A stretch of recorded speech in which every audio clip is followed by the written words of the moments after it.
Welcome to Movies Are Life. I'm your host, Nathan Chandler, and today we're spreading our wings into the world of Hitchcock with the 1963 suspense masterpiece, The Birds, which is celebrating its 60th anniversary this month. I have always been a huge fan of Hitchcock. He's probably one of my favorite filmmakers, so I thought it would be apt to bring in the person that is probably most responsible for my fandom, my dad, Ty Chandler. How are you? Man, I'm doing great. That last part made me laugh. That's funny. I've had a history with you of scaring you or something like that. So you're the one responsible for all the nightmares I had because of his films. I'll plead the fifth. Well, first off, surprisingly, I've seen a lot of Hitchcock's films. I haven't seen all of them. I mean, he did a lot of things, but this was my first time seeing The Birds, even though this is probably considered a film that's, he's, most known for. Yeah, right. When I asked you that and you told me you had not seen it, my mind was blown. Out of all the movies that you've watched, you haven't seen The Birds. It was remarkable to me. Well, it's one of those, like, I mean, as a film fan, you probably haven't been able to avoid any clips, from this movie. And so you get the kind of gist of it. And I think that's kind of part of it. And I've seen scenes before. So it's kind of like, I guess you kind of know what to expect a little bit. So maybe that's why I haven't, watched it before. So, I don't know. So, So did you grow up loving Hitchcock films? Like, do you have much of a history with his stuff? Yeah, I guess I did because I remember as a kid loving scary movies. Frankenstein and Werewolf was all my go-to. And then any Hammer film production with producing Dracula movies were the best. And we always seemed to get carted off to the Majestic Theater in Stingville, Texas, in a Saturday afternoon or something. The parents would get rid of us to give us a 25 cents to get in the movie, and the rest of the 75 cents we spent for what we could use it for. And so some of those were Hitchcock films. Yeah. So I remember seeing The Birds in the movie theater. Yeah. Okay. So I calculated this a little bit. So you were probably 6 or 7 when this film came out. So I was. Yeah. Yeah. Yeah. So that tracks you saw this film when you were that age. I was, believe it or not. I mean, maybe that's why I'm a guy of half empty. I'm always scared about stuff because Hush Hush Sweet Charlotte, the Dracula movies, the Mummies, and Hitchcock. We just send them off, and let them watch and let them deal with life, I guess. So yeah. Well, I don't have enough memory to know really, like, I don't know how I saw the films, I guess, that I saw. I think I have memories of going to the public library and they would have most of his films. So I think, like, getting him that way, but I don't know. Do you have any memory of, like, introducing us to, like, certain films, or do you know how that came about? Offhand, I think what it was, if Cheryl, your mom, left town for some reason, it'd give me an excuse to watch a scary movie, and you had to watch it with me, because I had to watch you, so you got stuck watching the movie with me. So. Well, what I've always and what I still love about Hitchcock films, now I think most, like I said, I'm not super well versed, but this one now, the PG-13 rating didn't exist then, but now if you went and bought it, it would have a PG-13 rating on it. It's probably, and especially it being in color, it's probably one of his goriest films, with some of the certain scenes. But for the most part, this is why I love his movies so much. Of the scares, so to speak, are just really in the way he edits and paces. And I mean, he's always known as the master of suspense, and I mean that's definitely a good way to, I think even this movie doesn't, like, inherently scare me, like, it's not, to me, it's not like a real jump scary type of movie, but he always gets so much thrills out of the unknown or what's going to happen next. And that's why I think I've always liked it, because it's easy. I say easy, but in filmmaking, it's kind of easy to elicit the jump scare, whether it be audio cues or things like that. And Yeah. so much is he takes so much time setting up his stories. He just, he just kind of, he's a master director because I always feel like he has an audience in his hand, and he's just kind of he's pulling the strings, and that's what I always liked about him. And even when I'm like, oh, I want to show this one, to Hallie or whatever like that, just because they are like they're suspenseful, but they're I think they're pretty safe films, especially compared to a lot of things that are out there. Even with the people missing eyes, huh? So that's I said that because I remember as a kid that bothered me just a little bit when I was at the age I was and saw that for the first time. It's like a wreck. You can't look away, and once you see it, it's there. Yeah, for sure. And I also, and I promise to our audience, we'll actually talk about this film in a second. But my other big memory is we went to Universal Studios in Orlando when I was in about 5th grade, and at that time they had like a Hitchcock, exhibit, Right. and I don't know. I mean, I have no memory of how many films I had seen at that point, but they had all these like setups to show how he like, did the special effects and all those things. And I still have vivid memories of that whole exhibit and just how cool it was. And in particular, I remember the birds aspect was, I don't know if you remember this, but going into a theater and it was a 3D film.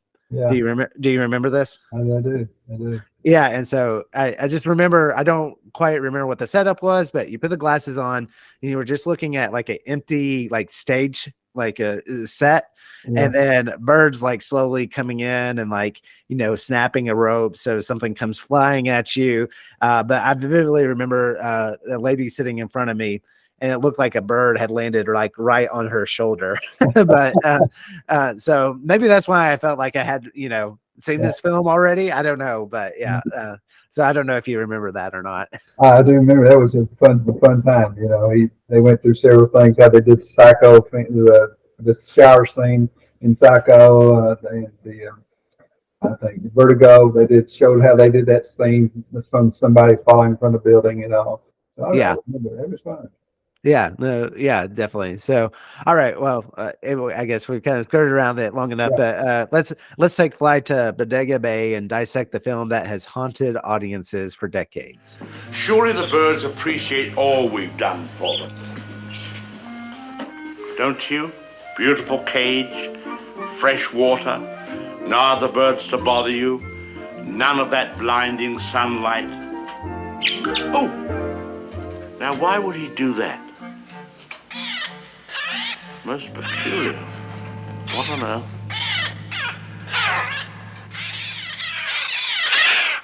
What we just heard, trailers were done a little bit differently in the 60s, but Hitchcock was such a star in his own right.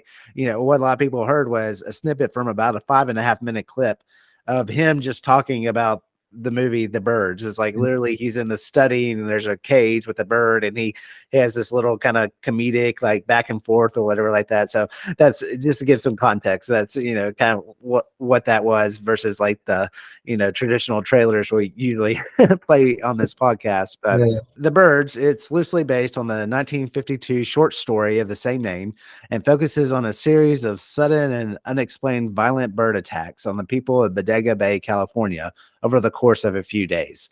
The film stars Rod Taylor and Tippi Hedren in her screen debut, alongside Jessica Tandy, Suzanne Pleshette, I want to say, and Veronica Cartwright. The screenplay is by Evan Hunter, who was told by Hitchcock to develop new characters and a more elaborate plot while keeping the original work's concept of unexplained bird attacks. At the 36th Academy Awards, it was nominated for Best Special Effects, but Cleopatra won out that year. And in 2016, The Birds was deemed culturally, historically significant by the United States Library of Congress and selected for preservation in the National Film Registry. So that's a little bit set up for this movie. So that said, you saw this when you were 6 or 7. Have you seen it?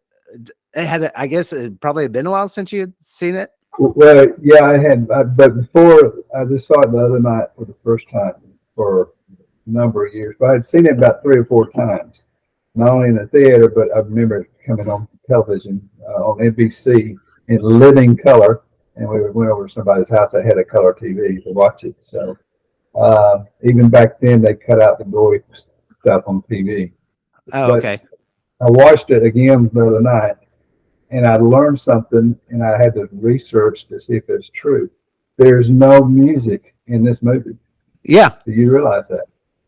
I Yeah. was sitting there. I said, "What's wrong with this movie?" All I hear is birds, and it started really bothering me. And I was wondering if maybe it bothered me when I was a kid or something like that. So you knew about that.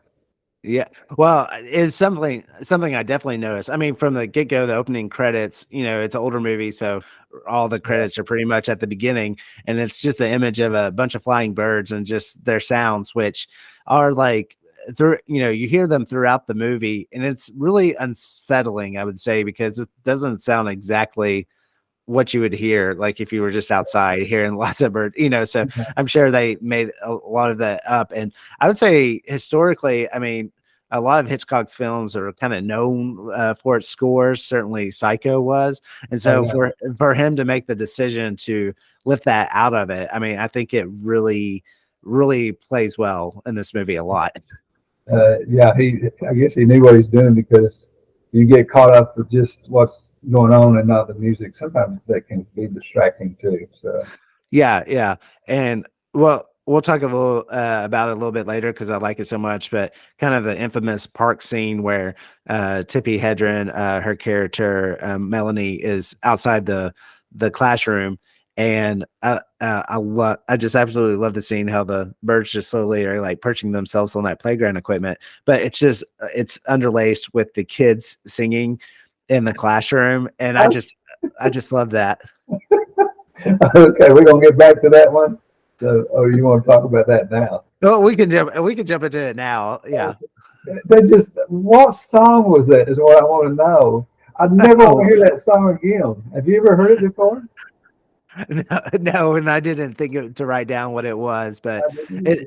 it probably made it that all disturbing because it wasn't like London Bridge is falling down or something. Like it probably was purposely like vague, so you wouldn't like sing it along with it. Yeah. It's almost makes you more disoriented because it's not familiar. And so even though it's like the song is intended to be innocent because it's these children singing it at a school in a school choir, it's actually kind of unsettling because you don't know the words to it. Yeah. I even caught myself thinking, put the cigarette out, look around, there are birds gathering up behind you, you know? Yeah. Oh, so funny. So I mean, so watching it now, I mean, did you enjoy your experience this time with the movie? Uh, I did. It, I'm glad it was not any longer than what it was.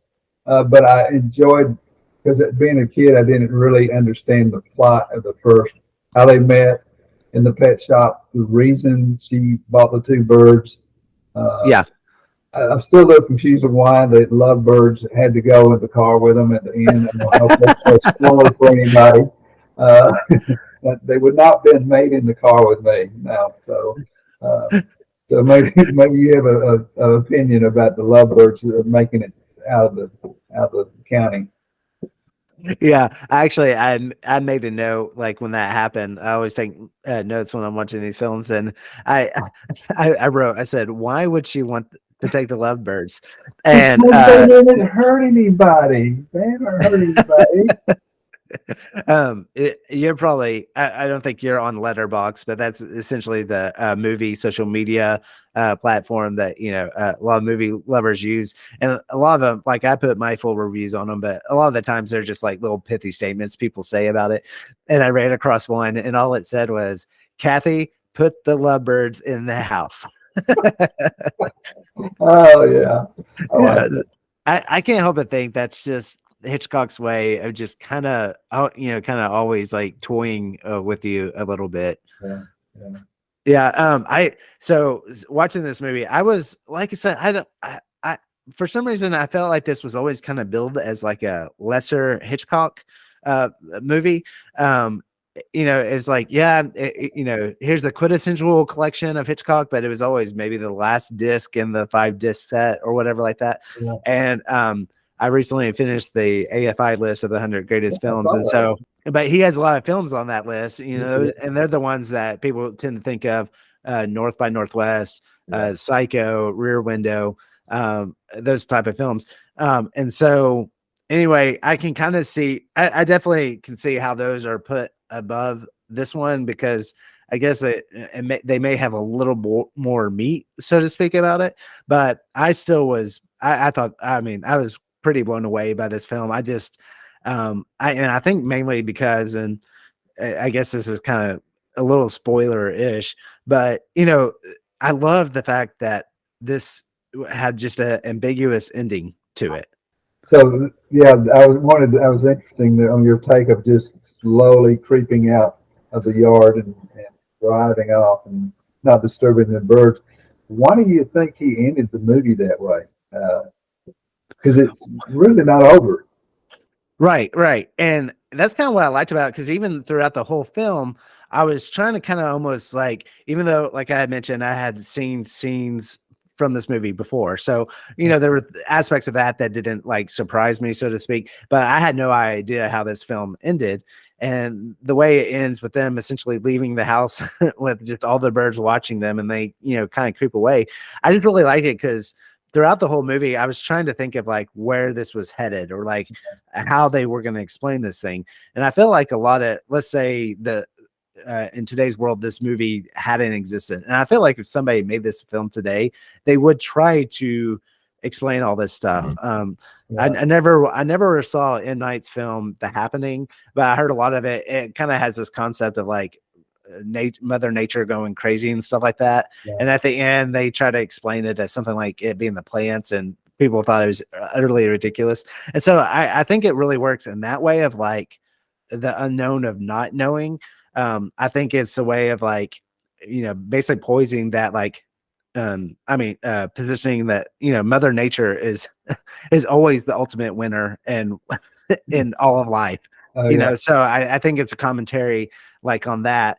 And so actually, I don't know if you in your research, but they had a kind of a extended ending, so to speak, where I didn't know that. No. Yeah, where they essentially they wanted to take them throughout the town and even across San Francisco, and you've seen that the birds have just like basically decimated everybody. So along the road, they're seeing like bodies and like basically almost like they're like the lone survivors of this this apocalypse, even to the point of going to the Golden Gate Bridge, and that was where it was going to end. And I think it was more so of the statement of saying, because what works well in this is that, like, especially Melanie's character, this town is basically kind of seeing her presence as the reason that all this is happening.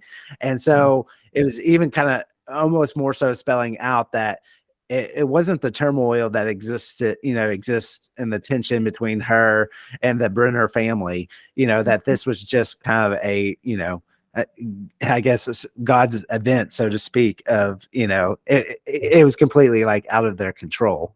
Yeah. So I thought it was interesting there at the end how Melanie found her mother. She didn't. Jessica Lange, not Jessica Lange. Jessica Tandy, yeah. She looked up at her and gave her that daughter-mother look. Did you notice that at the end of it? Oh yeah, for sure. And I think this movie is having a lot to say of like, I saw it pinned as this was like Hitchcock's like monster movie, and when I saw that, as like, oh, that completely clicks. And also, kind of seeing how like many movies kind of stole from like things that happen, in this movie. But it's like the Frankenstein concept of that, when bad things happen, big events or whatever like that, how as communities, like, and there's that scene in the cafe where they all start, there's like the conspiracy theorist guy, and there's, the religious guy, and then there's the mom who's just freaking out, because of her kids. Yeah. And I really think this is a commentary on how like people, react to these things. For the most part, they don't they don't come together. The people that do come together is the Brenners and Melanie, and they're the ones who end up surviving, where everybody else is spouting out theories and it's you're the reason for this and that sort of thing. So I kind of feel like that's the commentary that's going on. Yeah. And strangely enough, probably things have really not changed that much today. People probably still act that same way if the birds started going in the neighborhood or something like that. Right. Yeah. So, and I love the particular shot. Like, I think if they come back in the cafe, like after she's in the phone booth or whatever, they come back in there, and the one kind of mom that's been freaking out. I mean, it's like a very artistic shot, like a close up of her face, and it's just like in that moment you feel her face like in front of you too, or whatever like that. Yeah. So I also think this is interesting coming off the heels of Psycho. So Psycho came out in 1960, and this was like 3 years later. So he's kind of, I mean, Hitchcock's always had kind of this weird thing with birds, and that kind of transitions to this. Also, kind of a fear of cops and the law. I think that comes to play as well. You brought the history of Hitchcock. I grew up watching the Hitchcock show on Sunday nights. For some reason, that's what we watched before we went to bed, and it's a 30-minute show every Sunday night. And so probably why I still have bad dreams every now and then. No. I think another thing about this movie that I was kind of surprised by was I'm just like, Hitchcock had kids, but I was like, just he does not mind torturing kids in this movie at all. No, he doesn't. No. I mean, when I would say it's probably the first big attack is like at the Kathy's birthday party. Right. Yeah, and that one shot, it's kind of a distant shot, but the kid is just laying on the ground, and that bird's on top of the kid just pecking. I was just like, oh, geez. Yeah. I don't know whether that was the kid that ran away from the house and he's going up the hill. I was thinking he deserves to get pecked if he's going up the hill instead of in the house. You know, and I was thinking, grab the cake, shut the door. You know. So. The other scene probably that I hadn't seen before was in the house, and when I think there's sparrows at that moment, but when they start flying out of the fireplace, I thought that was a really effective scene as well. It was, and I understand that those were actually real birds. They did that scene. Yeah, real birds. That just blew my mind when I found that out. So. Yeah, and that's a good transition. I was going to ask you about. So clearly, this movie in '63. It's kind of weird to say the effects don't hold up today, but for me watching it, knowing you could tell that there are, like that scene, legitimate birds in that shot. And you could tell that maybe there's some puppetry and some mechanical effects. I found that they had actually spent over $200,000 was spent on the creation of mechanical birds for the film, but most of them were real. But I really enjoyed this like mixture of practical and special effects, even though you could tell like when it was like kind of a, they didn't use green screens back then, just a lot of matting processes. Right. But to me, I just kept thinking about if this film were made today, like it would probably be all CG, and not saying that the scares wouldn't be as effective, but there was something about knowing when real birds were involved. Like my heart went out to the actors, I guess I could say. Yeah, because they knew it was coming. And when I found out those were real birds coming through the chimney, I was like, my goodness, the action. And you better take it in one take too. You only have one time. Yeah. Well, as I listened to this interview, it was like years later, kind of a retrospective type of interview, but it was with Rod Taylor, who played Mitch, and he particularly had a beef with a certain bird that like kept on pecking at him and stuff like that. But I also thought it was funny because I saw that story, like him give it multiple times. I was like, oh, that's like the story he tells at the parties, Oh, yeah. Yeah. How did the effects play to you watching it? I think they produced some of them, on today's time. Some of them pretty cheesy. You can tell it's kind of a mechanical bird hitting a little kid on the back of the head or something. But Yeah, they did pretty good. yeah, Especially all the birds on the jungle gym gathering up. They did a pretty good job of even the car driving off with all the birds like that. So, yeah. The layering effect there yeah. was really, really cool. I can imagine the painstaking time it took to do that, the overlaying and all that during the 60s. Oh yeah, it is pretty amazing. So you may have a little bit more history with this cast. So a lot of these faces were really new to me, except for I had no idea Jessica Tandy was in this film, and when I saw it was her, I was like, oh my gosh, yeah. But like, do you remember seeing these? This was Tippi Hedren's famously her first big role. And then I looked at all their IMDb's. I mean, a lot of these actors, I mean, they even up to this point, I think it's Veronica Cartwright who plays Kathy. I think she's actually still doing stuff, but most of the main actors in here had very storied careers. But did you connect to anybody in particular? I wish I could say, I just, what's the actor's name that played the lawyer? What's his name? Oh, Rod Taylor. Oh, Rod Taylor. I remember him in several other movies that weren't Hitchcock's, that were sci-fi type movies. Yeah. Time Machine was one of them. Yeah, I saw that, and I remember seeing pieces of that film. Yeah. It was a great movie for its days too. It's the special effects and all that. So. Well, the two, I thought Tippi Hedren was amazing in this film. I think she's just breathtaking. She's beautiful throughout this whole movie, even to the point I kind of laughed a little bit. She gets the pajamas from the general store, Right. but I was like, no makeup or she somehow looks perfect throughout this whole film. But I thought, it's pretty amazing how much she has to carry, and and I like it. She's a very strong female character who doesn't apologize for her past actions, and I really like the interaction between her and Mitch, Rod Taylor's character in here a lot. But the other is I thought Jessica Tandy was awesome as this as the mom, as the mother-in-law. Yeah. Well, no, I'd say mother-in-law, I guess. I'm assuming they end, to me, at one point I think they do embrace for a kiss, which I also made a note of. I was like, wow, that's quite a romantic embrace in the middle of this chaos, but it is. So.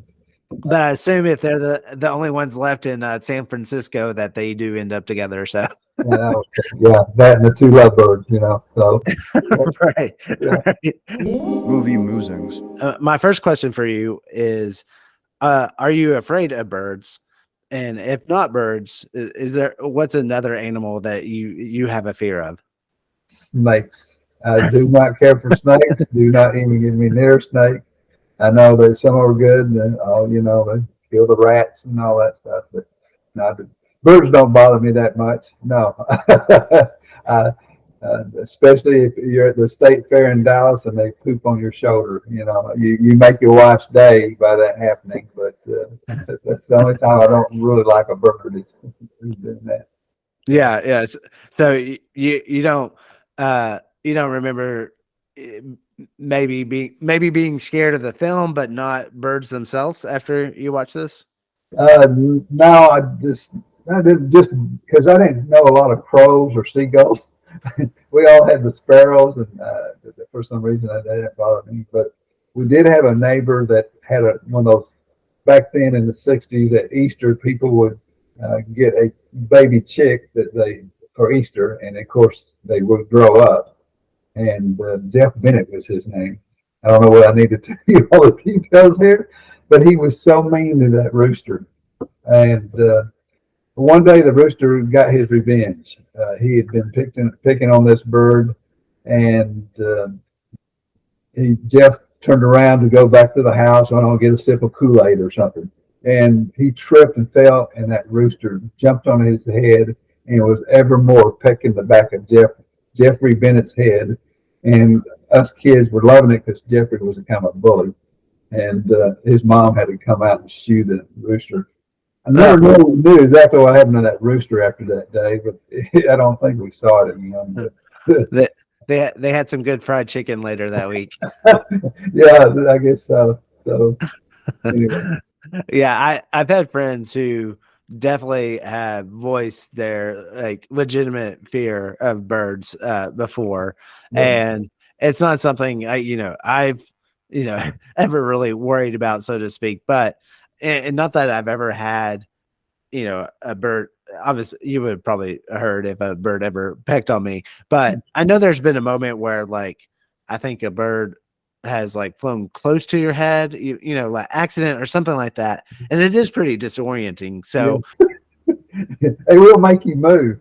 Yeah. Yes, yeah, exactly. So I think everybody's at least kind of maybe had that kind of brush before. So watching this movie and seeing just the amount of all that happening at once, it does put you in a place of like, oh my gosh, I can't even imagine how I would handle this situation.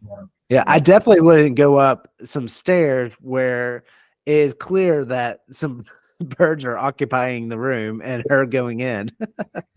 and slipping in and then put your back to the door and closing it. I just like I didn't get that part either. I mean, I know why they did it in the movie and all that stuff, but when the birds are outside, you don't go investigate when you hear the birds. Yeah, right. So we talked a little bit both about our love for Hitchcock. What would you consider your favorite Hitchcock film? Most people say Psycho, but that's one of my favorite ones. I would think it was A Room with a View. The guy, has a broken leg and can't get out, and so he starts spying it on the neighbors across the apartment and witnesses murder. You're talking about Rear Window. Yes, I'm sorry. I said A Room with a View. I got some people scratching their heads on that one, don't I? Yeah, well, I've definitely heard of A Room with a View, but that's a completely different movie. but yeah, no, I actually agree with you. Like when I did the AFI list, I still consider Psycho as like one of my favorites. I think that's the one I've seen the most and that I've always loved. But watching the AFI list, Rear Window is the one that like really stood out to me that I thought was like quintessential Hitchcock. Also, I remember it's probably I haven't seen it since I saw it, but I remember Dial M for Murder was really good. Yeah. And then and I think one that's always I mean, people mention it in its canon, but I think that I really connected to when I saw it is Strangers on a Train. I think that one is really good. I thought this was kind of a funny question for you. We talked about, the Jessica Tandy role. She doesn't become officially a mother-in-law, but did you ever have a hard time winning over the parents of somebody you dated or that you ultimately ended up marrying? Such as Mrs. Ross, Cheryl's mother. So, yes, I had to win both of them over. To believe it or not, you've heard these stories before, haven't you, Nathan? Yeah, but our listeners haven't. Oh, I guess so. Yes, I had to win my in-laws over. They were polite to me, but did not think I was the right fit for their wife, for their daughter. And in fact, I'll do a shout out to happy anniversary to my wife and I. With 44 years tomorrow, and so it has lasted. And knock on wood. So I had to. I think since you said that, it kind of makes me laugh about the character of the mother being overprotective of the son. Yeah.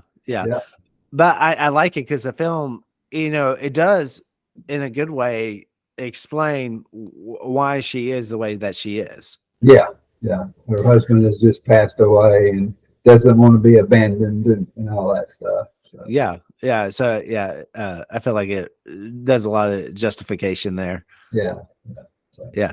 So, you saying, your anniversary. So tomorrow's Friday the 13th, Yeah, in October. I in hope that's, October. yeah. Uh, Well, 13 is my lucky number, and that and number three. So we just happened to fall on the 13th. okay. Well, I'm just saying after the discussion of this movie, you may keep your eyes open about in the clouds tomorrow. Okay. I'll try to do that. So Yeah. What as far as this film goes, do you have any final thoughts or anything that we didn't hit? I think it's all well done. Like I said, some of the car scene of her coming from San Francisco to the Bay Area. Uh, I didn't quite understand why she was squealing tires around the bends. Once again, that's when I said, "There's no music, just squealing of tires going around the corner." That's when it started. I found that interesting. That's when I said, "I'm going to start listening if there's any music." So Yeah, yeah.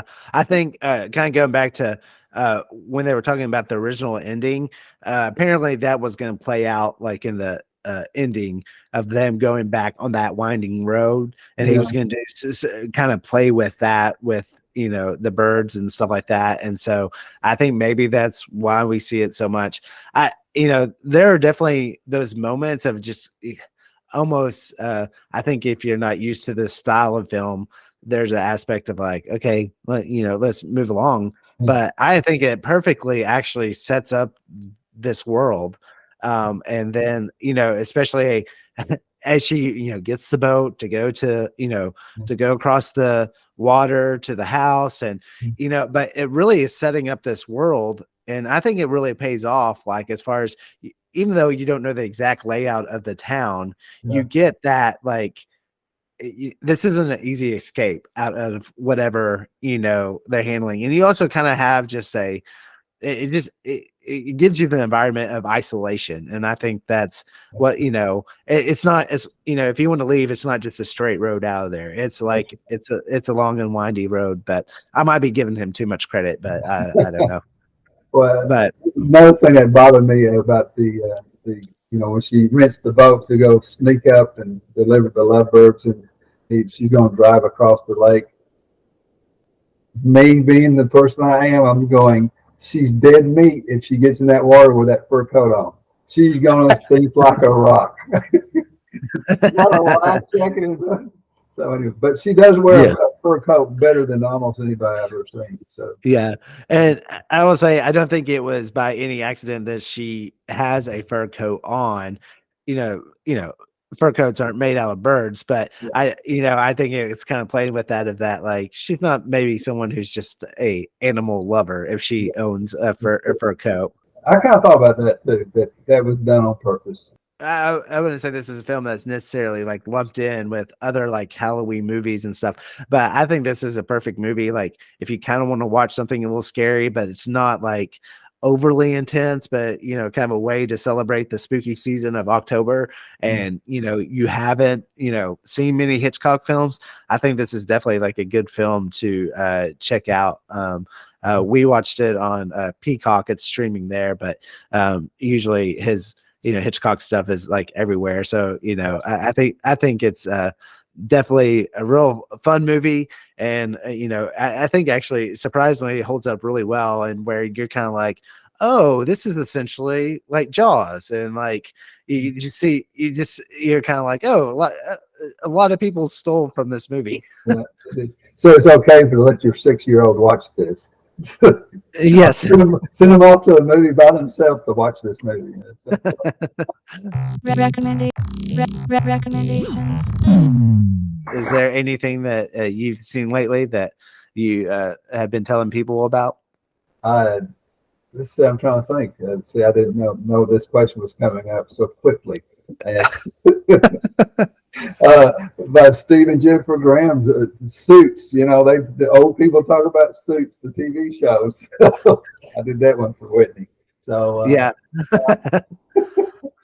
Okay. Well, while you're thinking about that, I'll tell you mine. So, okay. the basically, I've just watched a couple of episodes of it, and I just thought you'd get a kick out of this too. But on Netflix, there's a new like documentary series, but it's called Wrestlers, and it's a documentary, and it follows Ohio Valley Wrestling, which is a pretty famous like storied professional wrestling organization. It's kind of almost, it really used to be like the independent circuit for WWE. So a lot of people that like Batista, John Cena, like they started it here or whatever like that. So anyway, I've only watched the first 2 episodes, but it's actually done really well. But it just kind of made me think of that. I honestly, I don't know if if you are into wrestling, if it's actually something that's appealing, but it's actually really well done. And so it just kind of made me think of it because this episode is coming out after the fact, but Hallie and I are going to WWE event this Monday. Yeah. So anyway. So stay on the same pattern of wrestling. You sent me that trailer of the Iron Claw. A new movie starring Zac Efron about the famous Von Erich family. So that trailer came out. So that's kind of what made me think about this as well as tying that in because I had sent that to you. So I mean, I guess you remember the Claw he was my favorite wrestler in the day, and I followed him, and so that's funny that you sent me that trailer. I have nothing for you, Nathan, to recommend to anybody else. Well, that's fine. You did. I know this because it was very nice to see you all last week. But you saw Dune. Did you like Dune? I have a different perspective. I liked it better than the Star Wars movies, believe it or not. And Tam, my sister, and I watched it together with Cheryl. And Cheryl's not much of a sci-fi person, but I enjoyed for what it was. It was more realistic, meaning. Now there's giant worms in my backyard, but the people, the scenario, the storyline of greed and evil and all that, I liked it better than the Star Wars movie. That's more fictional, I guess you would say. Yeah. I was wondering why you had got that like nose to ear piercing on this video call. Yeah. Most people can't see that, right? So yeah. Next week we'll be jumping back into the 50 greatest rom-coms list. But the film that we're doing is actually kind of funny. It actually touches on the subject frightening mothers, but we'll be discussing the 2018 hit Crazy Rich Asians, which falls at number 32 on the list. Did you see that? Yeah, did you see that one? Yeah, saw that one. It's been a while back, but it was interesting. It was fun. It was a fun movie. Yeah, that's a good way to categorize it. It's a fun movie. So make sure you check out that episode next week. As always, check out movietheirlife.com for episode reviews and more. If you love this podcast, please take a moment to rate and review it. It really helps us with finding new listeners. And remember, you can find us on all the major podcast platforms. So I appreciate you doing this. I know I probably scared you to death when I made the request from you. I appreciate the time with you, and this has been fun. It's been enjoyable. I can't wait to hear your next one on the next podcast. So. Well, thanks. So, until next time, listeners, stay safe out there. Keep your eyes on the skies because you never know when a flock of feathered foes might descend upon you.